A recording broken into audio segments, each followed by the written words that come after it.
Welcome to the art and science of trading as a business. First, I want to talk to you specifically about the program itself and what it hopes to achieve and what the objective of the program is. The objective of the program for the first part is the Money Every Month program is to generate just what it says, money every month. We want to generate a consistent income on a monthly basis in our trades so that just like any other business, we want to generate recurring, consistent monthly income. Does that mean we're going to be profitable every month? Maybe not. Maybe we will.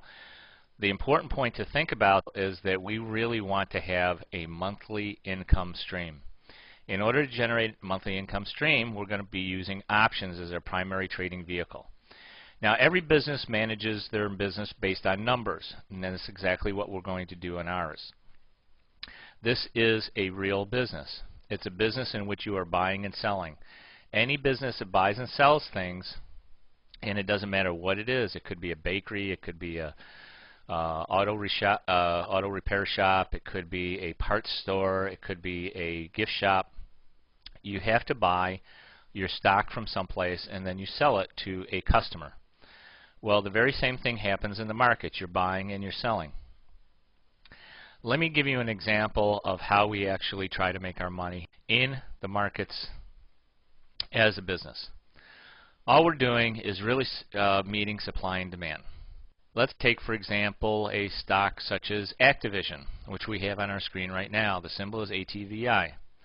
It's currently trading at $27.23, down 27 cents today. Now, for the most part, you have people in the market who believe that ATVI, Activision stock, is going to go up.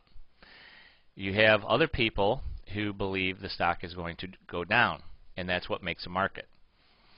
On the if we take a look at the options on this particular stock, we have what's called call options. We have puts. Calls are those options that people purchase if they think the stock is going to go up. People buy puts on this stock if they believe the stock is going down. So let's say you think that the stock is going to go up. So you purchase this call option on the May options for Activision, and you get it at 40 cents, almost in the middle of the bid and ask price. Well, at 40 cents, this option actually has no real value because the current price of the stock is at $27.23. So not only do you have to be accurate as to your timing, because the stock would have to move quickly in order for you to make money, but you also have to be accurate as far as direction goes. The stock has to move up in order for you to make money. If you were to purchase a put option, let's say you got it for 70 cents, not only would you have to be correct as to the direction of the stock, it would have to move down in order for you to make money, but your timing would also have to be correct because it would have to move down relatively soon in order for you to make money. Because there are only two absolute rules of the option markets.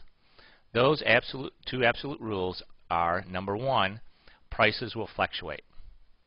Yes, the underlying price of the stock will fluctuate and the individual option prices will fluctuate. Number two, the only other rule, absolute rule of the option market is that these contracts will expire.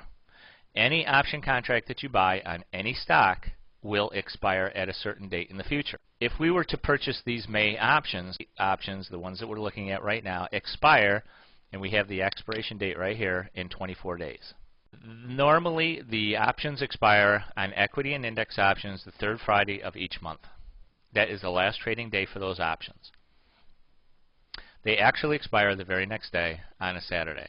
You can also pick the expiration dates that you're interested in purchasing. So, for example, if you thought there was an imminent move in Activision, you could purchase this option for 40 cents today at $27.50, and if the stock did move up beyond the $27.50, you would actually start making money. But what happens if the stock doesn't move? Well, if the stock doesn't move, slowly, day by day, this option that you purchased, if the stock does not move, would slowly erode in value. Why? Well, the reason is that you have the right as a call buyer to purchase the stock at the strike price that you purchased, in this case $27.50, at any time before the third Friday of May. As we get closer to the third Friday of May, the chances of that stock moving up beyond this strike price of $27.50, above the price of $27.50, becomes less and less certain. And because of that, the option has less value to it.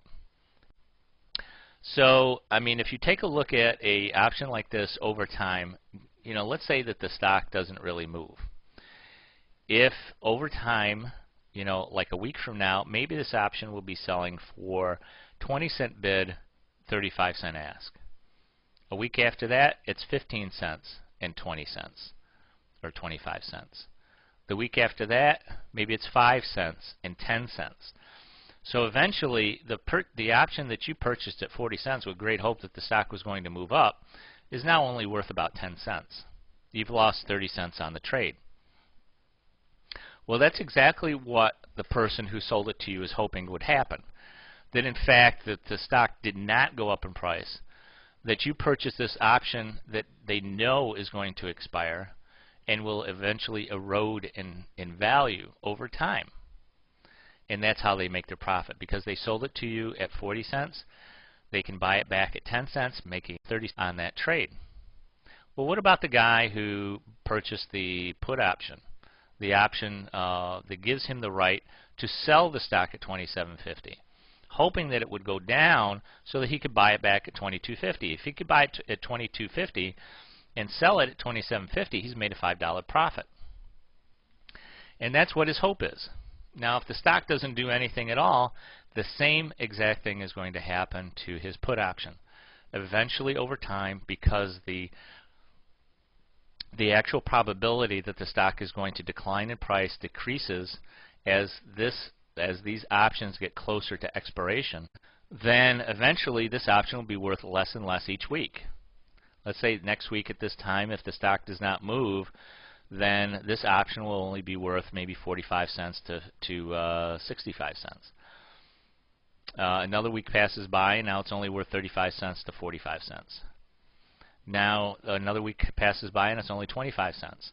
See, as long as the stock does not move, these options, all of these options will continue to decline in price if they have extrinsic value. Now the prices of the options, these are called in-the-money options. The in-the-money options have some component of what they call extrinsic value and some component of intrinsic value. And the way you can determine intrinsic and extrinsic value is simply by taking the strike price of the option.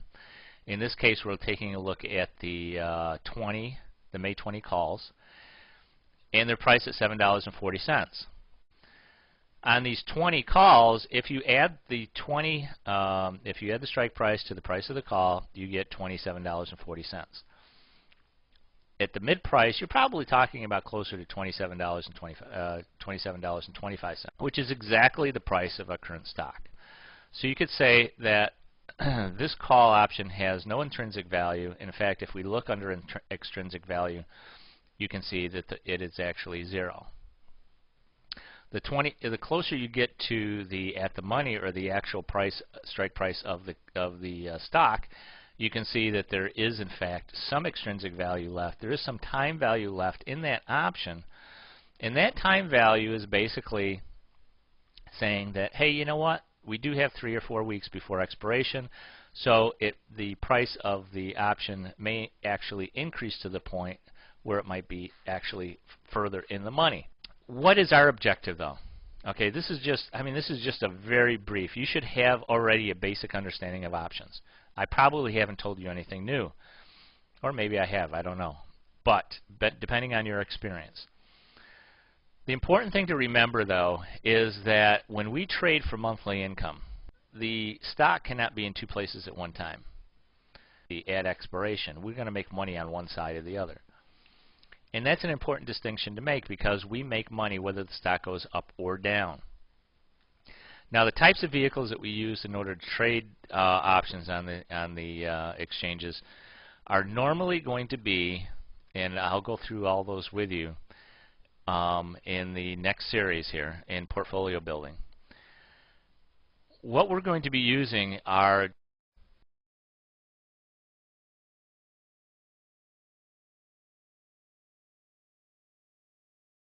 adjustments. Adjustments are everything because, as I said, prices fluctuate, and that's one inviolate rule of the market. Prices will fluctuate.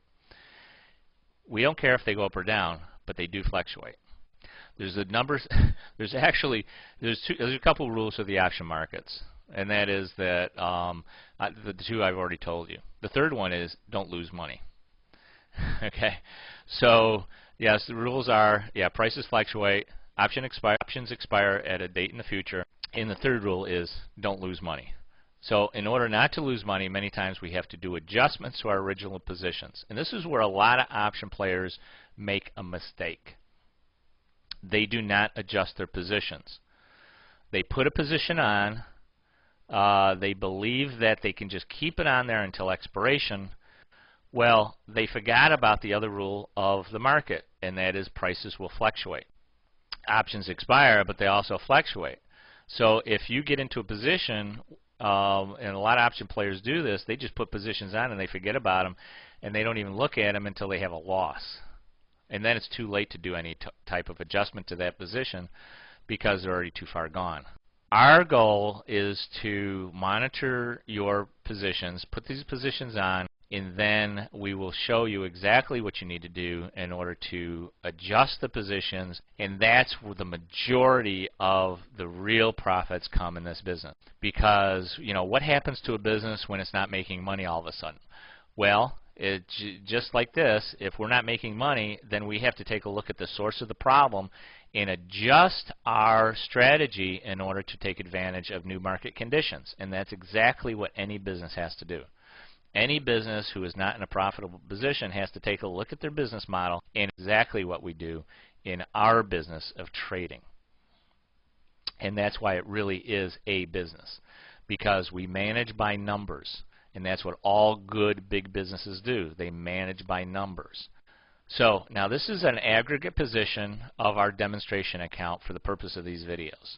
You will see this throughout all the videos that we're creating on this strategy. We start out in a cash position, but I also want to show you what the profit potential of having more contracts. Eventually, as you get experience in this type of trading as a business, you're going to be able to have a great deal of confidence in your ability to adjust trades over time. I suggest that you begin with paper trading. Now, the Thinkorswim platform has a paper trading account that you can set up for free. It looks identical to this. The only thing that is different is if you look up in this top left-hand corner, this is a live trading account. It has a red symbol here with the Thinkorswim symbol and logo. If you have a paper trading account open, this is a green symbol. But the platform is absolutely identical. Everything is exactly the same. You can enter trades, you can adjust trades, you can look at charts, you can monitor your account. You can do everything that you can in a paper trading account with Thinkorswim as you can in this account.